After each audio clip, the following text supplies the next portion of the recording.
هاتي بقى البرطمان اللي عندك فاضي ومش بتستخدميه ده، وهاتي ورقتين لوري، وانا هقولك على حتة وصفة هتدعيلي عليها.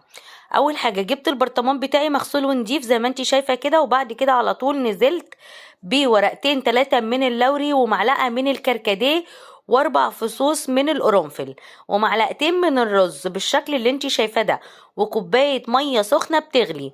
وهنسيب كل الخلطة بتاعتنا دي لمدة يوم كامل، وبعد كده على طول هنجيبها ونصفيها بالشكل اللي انتوا هتشوفوه ده، علشان بقى نضمن ان كل المكونات اللي عندنا نزلت كل الحاجات اللي احنا عايزينها، الفوائد بقى كلها. هنا بقى في المرحلة دي كمان ممكن تضيفي معلقة من زيت الزيتون، وكمان تضيفي معلقة من زيت الخروع، وتحطيهم في الخليط بتاعنا ده، وتحطيهم في البخاخ وترشيه على شعرك، وشعرك هيطول بجنون. وكمان لو في قشرة او حكة هتروح نهائيا. واعمليها وجربيها وتعالي قوليلي.